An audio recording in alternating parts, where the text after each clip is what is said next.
What is up, guys? Alex from Lakey Wargames here, and welcome to episode 3 of the Let's Build Nighthaunt series. Today we're actually going to be jumping onto the desk and we're going to be looking at all the past colour schemes for the Nighthaunt and all the decisions and the thought process that have gone into where we're going to be going with this army thematically for the bases and for the paint scheme of the models.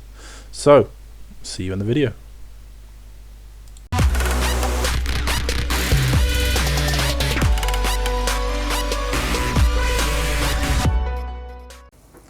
What is up, guys? Welcome to the desk. 3 episodes in, we finally made it. Today we are going to be looking at potential paint schemes for the Nighthaunt army that we're going to be creating in this Let's Build series. Now, I thought I'd start by, I touched it slightly in episode 1, but again, as I said in episode 2, which came out a few days ago, episode 1 was a little while ago, and I thought I'd get onto the desk, show you guys a little bit more in depth on my thought process going into this Let's Build. So first up we have these are the first ever Nighthaunt that I painted in your classic kind of ethereal scheme. I've got some spirit hosts here, and as you can see they're just your standard. They were just sprayed white, lilac oxide, technical paint all over, white dry brush, and I picked out some details like the skeletons to make it look like the ethereal ectoplasm kind of ghostiness is coming off of them, and then just a nice simple base of just some mud, a few tufts, a bit of dry brushing, and I literally just did that all over, even for these, this is the Lord Executioner. This is my original scheme. It was just something nice and easy. I thought when the Nighthaunt range came out, and I thought they're just such fantastic models, but for me just so difficult to paint. All the cloth is like my nemesis. So that was kind of scheme number 1. And I did this for quite a while. Got Cain Wraith here as well. But the problem is it was very basic almost. Just I wanted to challenge myself a little bit more. I wanted something that would stand out as well, because this is a very common theme for people that just want sort of quick ghosts, and there's nothing wrong with it. It looks great, especially on mass, like when your whole army there, and when you're playing against someone else's army, and then it really does look like ghosts versus everything else. But for me personally, I wanted to try and push myself to that next kind of something different almost, and then so keeping with the same kind of techniques, I transitioned over into this sandy desert kind of feel. Same thing, so you got like the bone color for all the skeletons, and then this time I went with rusted weapons rather than ethereal weapons to actually give them some different color, and then these desert bases with the I did use the crackle paint on some of them at a later date. I think we've got a few here. I'll have a look. And then we've kind of got these like bushels, like desert kind of bush things on there too. And I actually put the technical paint onto the spirit hosts themselves as well to really make them pop, kind of make them not look so flat in the colour. But that was the same thing. It was Xandri dust spray, just spray them and then just dry brushing them up in a few different kind of bone colours. We've got a Bladegeist Revenant here, added some glowy eyes to these ones, try and change them up a little bit, but we kept the rusted weapons throughout. Stone is still stone.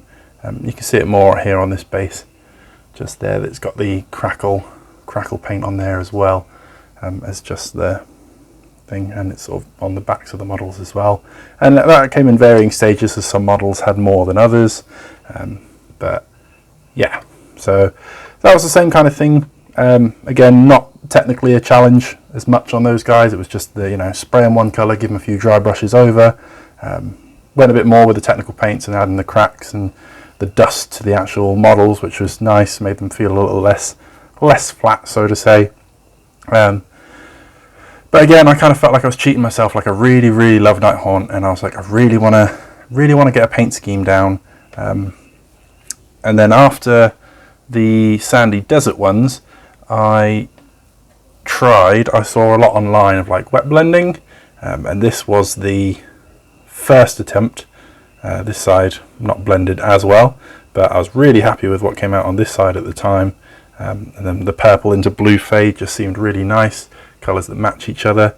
We went for, again, with the metal weapons. This was just a test miniature at the time. That's why his base and stuff isn't finished, because I just wanted to practice getting the blend going there on the lower half of the cloak.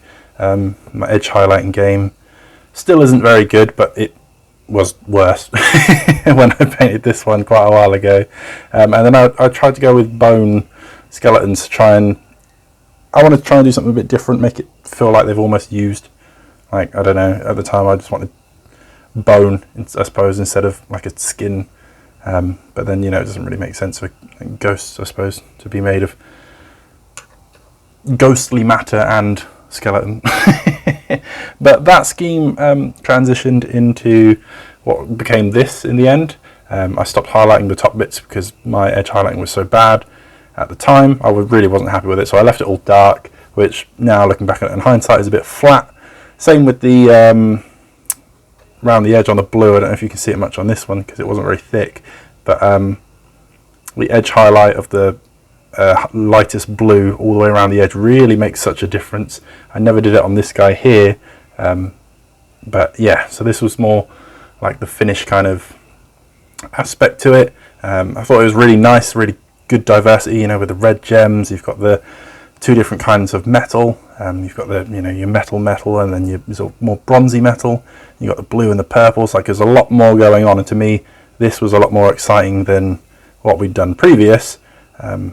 But obviously it takes a lot longer with all the blending, so it was a lot more effort. So it was the kind of, you know, effort versus reward output kind of situation that we had going on. And then that kind of made me fall out with my Nighthaunt a bit, because I felt like, I don't know, there was just almost so much at this point. Like, I wanted something that was quick and easy but also looked really good, and now I'd done this, it was like I couldn't go back to that. And as you can see, I've now got Nighthaunt in every colour under the sun. So we needed something more cohesive, and then at that point it kind of just tailed off. Started doing other armies at that point, started doing Khorne, I think it was, and then yeah, I've transitioned into all sorts of things from then onwards. But now we're back and we are ready to smash out the Nighthaunt once and for all, finito them in a form that we're going to keep for the rest of the time, and then eventually I'll have a big Nighthaunt collection that will all be one colour and not 50,000 different colours. So what I've decided to do is, originally in episode 1 we talked about doing a 10 chain rasps, because I've got the entire Mortal Realms magazine collection. If you guys didn't know what that was, it was like a bi-weekly subscription magazine that came with a sort of a collectible booklet and a bunch of models. You got a whole like Stormcast army and a whole Nighthaunt army.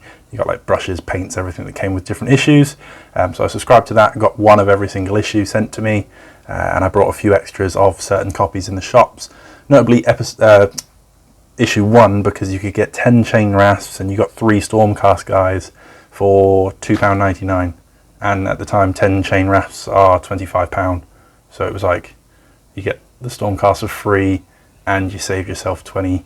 So it was kind of just like, okay, yeah, I'm just gonna go and buy a whole handful of those. So originally we were going to do lots of test paints on those, but what I've decided to do is go back to this kind of scheme, but try and ramp it up a little bit, really refine the technical aspects of it that I've learned along the way, so we can get the blending, but get a lot smoother highlights, make this purple pop a lot more, because this is just dark, like the darkest purple with a wash, and then just a bright kind of pinky colour on top. But now we can do a lot more, like blend the purples together, make it look a lot more fancy.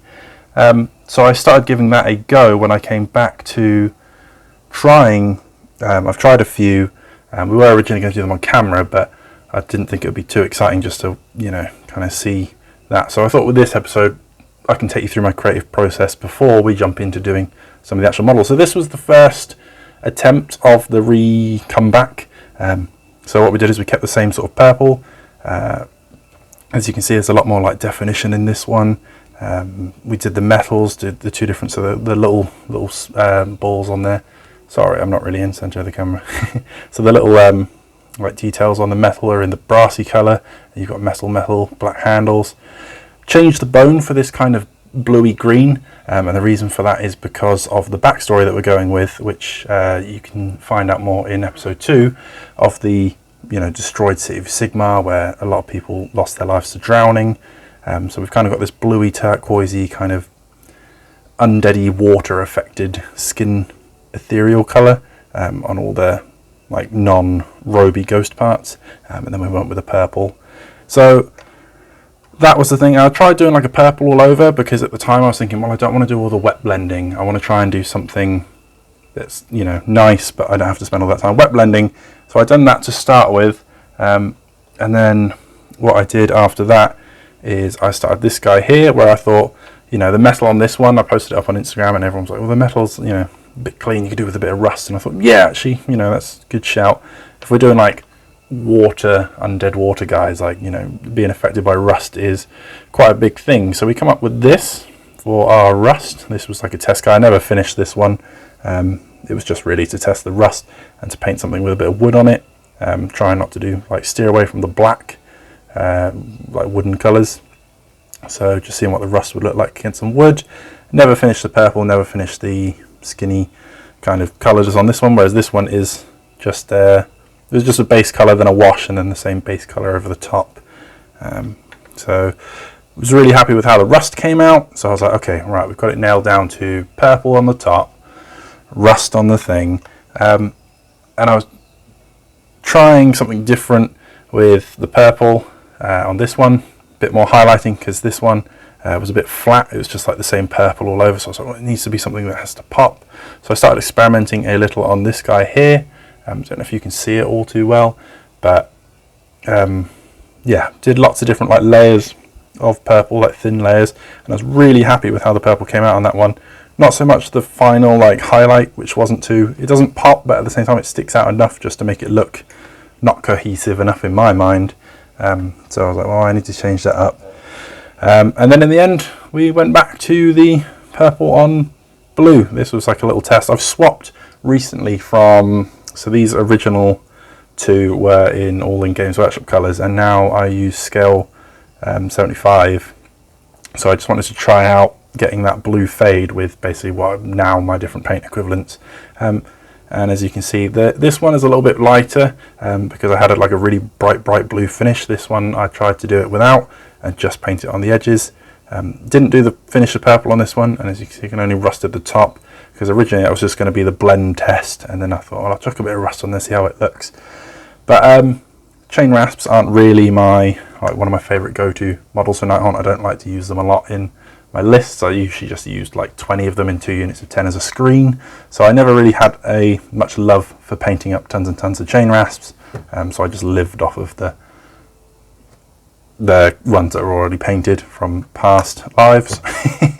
But because that Mortal Realms magazine issue 1 came out so cheap, like there's so many of them snapped up and just to keep, so yeah, that's where we got to so far with the scheme. This is what we're going to go for. So we're going to go with the really rusted weapons. We're going to go with the kind of greeny turquoise of the actual model itself, and we're going to do the purple into the blue fade. We're going to make it a bit stronger, a bit like on these guys here, and yeah, so that is the plan. For the bases, I've watched a few different tutorials online, like different water themed bases. I've brought some resin water effects, and what we're going to do is, there's a guy, I can't remember his channel name exactly off the top of my head. His name's Marco. He's a fantastic YouTuber. I'm going to link his channel down in the description below for you guys to go and follow, because he does so many different fantastic painting tutorials and just different hobby ideas, and just everything that guy puts out is just awesome. I recommend watching him. But he done these water bases where he took the actual base themselves.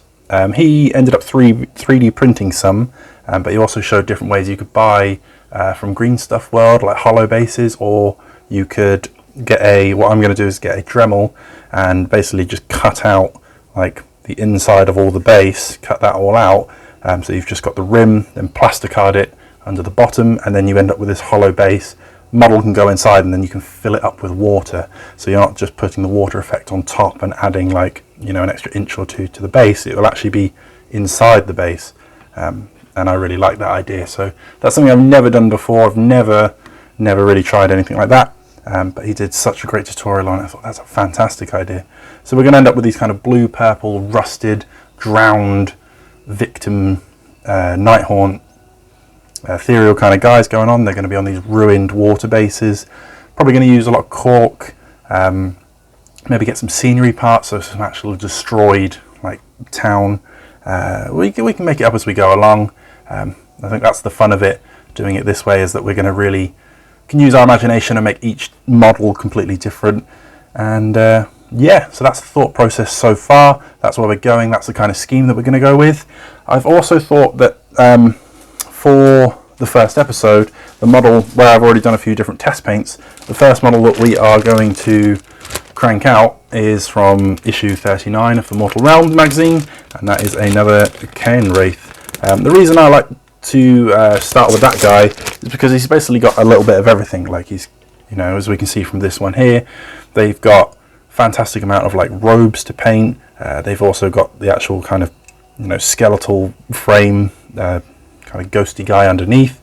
You've got the massive scythe to paint, so you know you can get some really good rust effect going on that blade. And yeah, I just think it's a really nice model to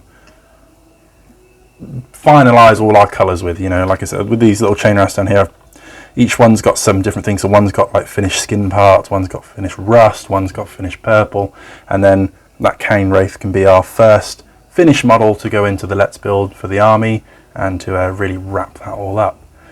So thank you very much for watching, guys, and I look forward to seeing you in the next episode when we get underway and we will be making the first base to go for the Cain Wraith. Thank you very much for watching. Stay safe. Happy wargaming.